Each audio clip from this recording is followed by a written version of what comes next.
Hello, everyone, and welcome to part 3 of the No Place at Home coding project process series.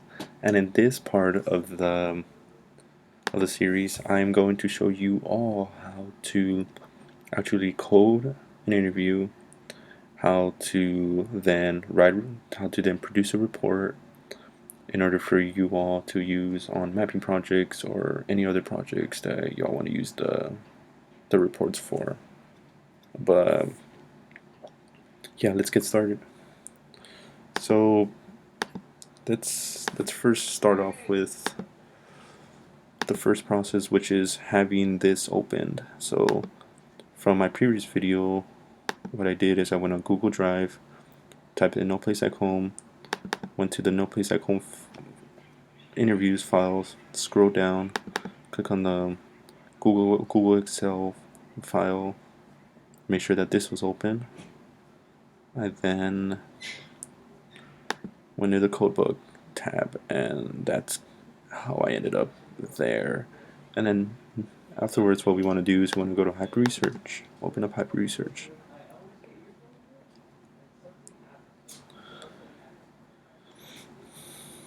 And then in this case, I'm going to open up No Place at Home. And then let's see, let's go to the first transcript. So what you want to do now, so before you even do anything, so you want to open up the file, make sure you find the transcription file, which is going to be in a Word document.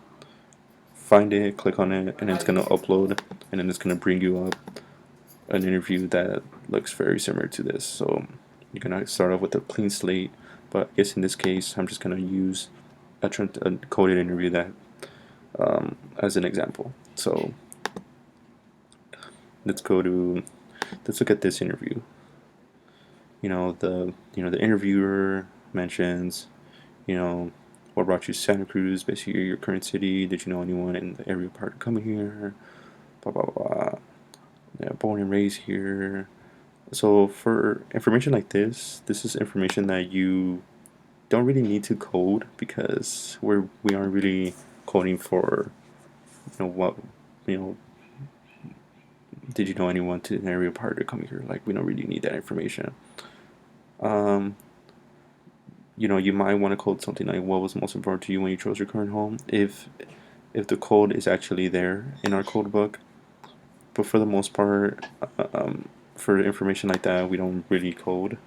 But if you all wanted to create a code and that was important, then you would totally code it and create like a group code and then a subcode in order to code this. But as we go down, have you encountered problems trying to get rental housing in Santa Cruz? Yes. So that's already prompting us to for one of our codes. So do you want to talk more about this? And so the interview then mentions the price of this rent is skyrocketing out of control. So that makes you think. You're like, okay, so what code would that be? How would I code that? Well, you would like first look at your codes and then be like, okay, so what's the code that basically mentions that? Well, this one looks like it fits the money. So difficult for finding housing. That would be the ideal code in order to code this section right here, this little line. So, but now we have to find what was the reason for. Affordability, getting rent and money, bad credit, safety, access to public transit, pets, well, it looks like from what I'm reading from here, affordability fits the bill for this code. So what you would do is you would highlight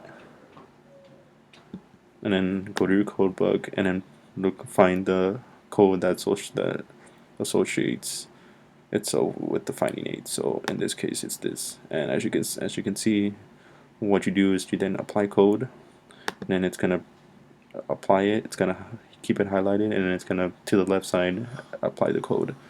So yeah, and then the next part is how has that affected you? Said the interviewer. The interviewees then said to where we have to move out of Santa Cruz, we have to cut our roots and move away to get something that we can't afford and live. We can't do that here. So you started to wonder, so what can I code that? You look at your code book and you see that forced move is a code that would appropriately fit into that section. So to where we have to move out, we have to get cut our roots, blah blah blah. So that sounds like forced move. So you would highlight and then find the code, apply code, and then code it. You know, now here comes one that's kind of interesting because in this section I coded it 4 times. You might wonder why can't you just code it once? Well, in some cases, it's appropriate to code it 4 times. Let's click on the first one. So let's just read this verse. Actually, I mean I clicked on it, but let's read it. So let's first read the what the interviewer said. Do you think you experience any discrimination when looking for or trying to keep housing in Santa Cruz? So that discrimination, trying to find housing, already prompts you to this code, difficulty for finding housing. And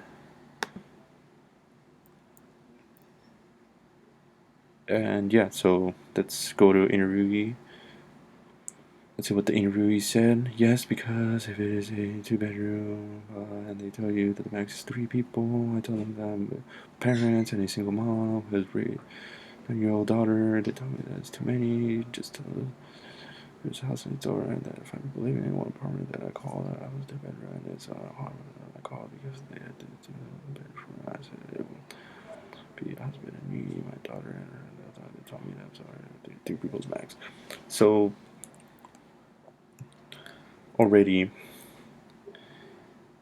start to wonder, okay, so it sounds like the interviewer, no, the interviewee has had difficulty finding housing in Santa Cruz. I mean, what are the reasons why?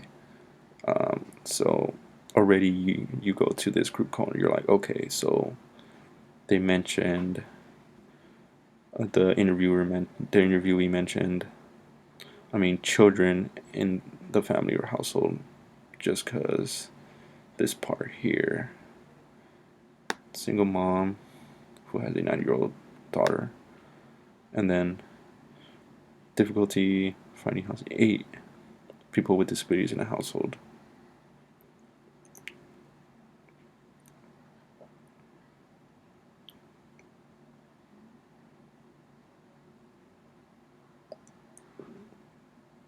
My husband and me. Even though I know you might wonder, why did you put children? Why did you put people with disabilities in the household? Even though she doesn't specifically say that in the actual section, I read the entire interview, and the husband has is disabled. So already, based on my prior knowledge of the interview, I put in people with disabilities in the household, just because I knew the husband, had was disabled.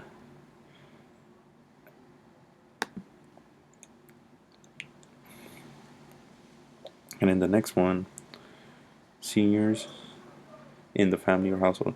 So even though it doesn't say explicitly that they're seniors, based on my prior knowledge of the interview, I can confidently say that seniors in family or household.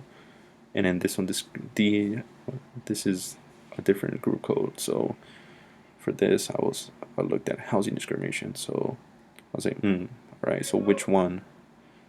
Having children. I could also code this as disability,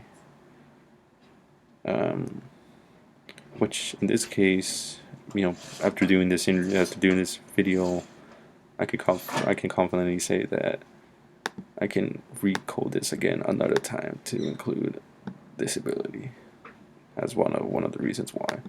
So discrimination based on disability. So click on it, and there you go. And we got 1, 2, 3, 4, 5 codes that associate themselves with this paragraph. And as you go down the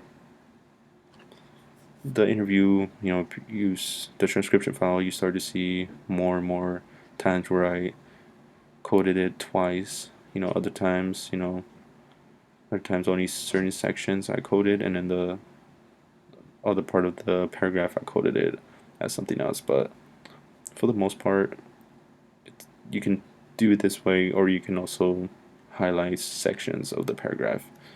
All perfectly fine. It's whatever y'all want to do. So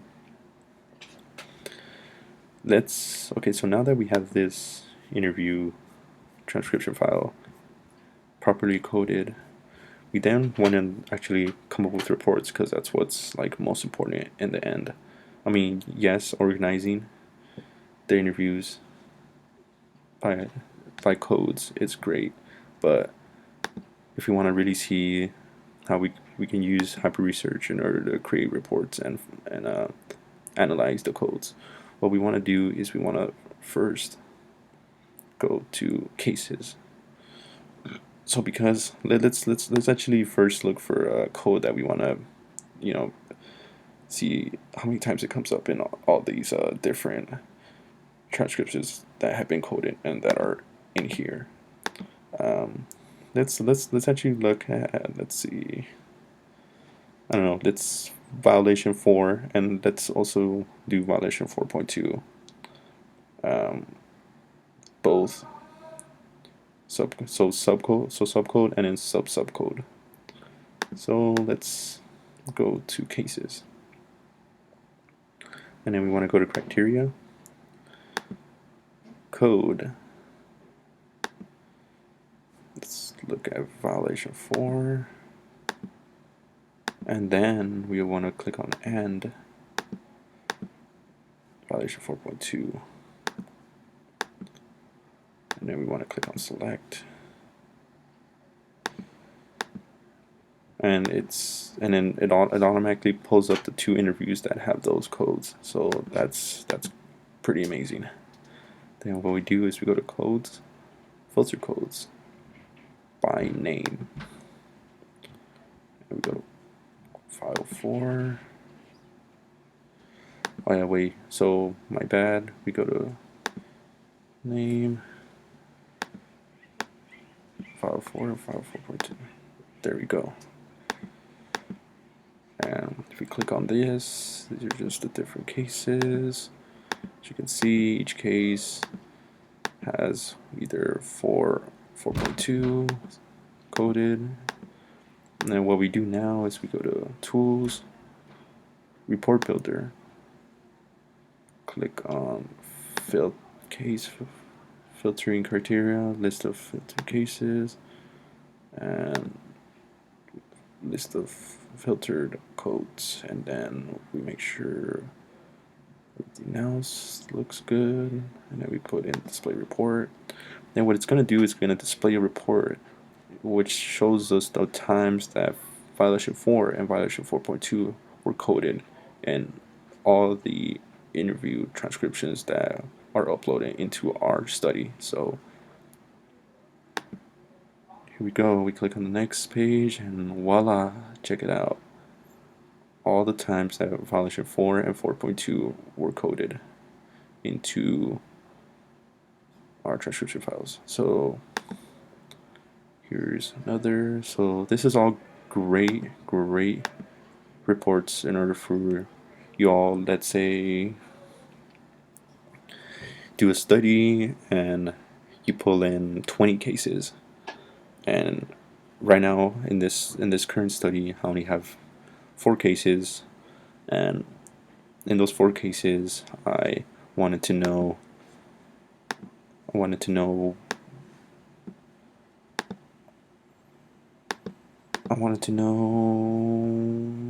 the times that violations / problems of the unit, subcode, conditions of building or unit, comma, effects on health. So the amounts of times that it showed up in all my cases. So this is the amount of time it was coded, and then more information.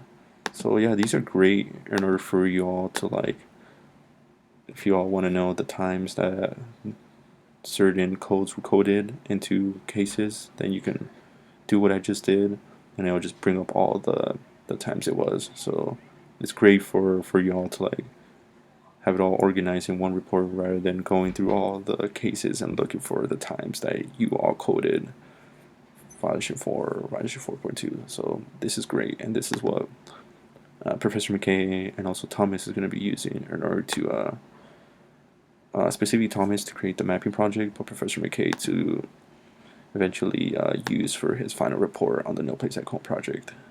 So yeah, so this was just like a quick run through of this part of the series. So far, I have only made 3 videos, but I will be finishing up and adding on more videos as we get more and more specific on what we need for this coding project. But as of right now, these are my videos, and this is what I've created in order to show you the process of coding. And hopefully this was helpful. If you have any questions, you can always email me, or you can also send Professor McKay an email as well. Thank you, and we will see you the next coming week.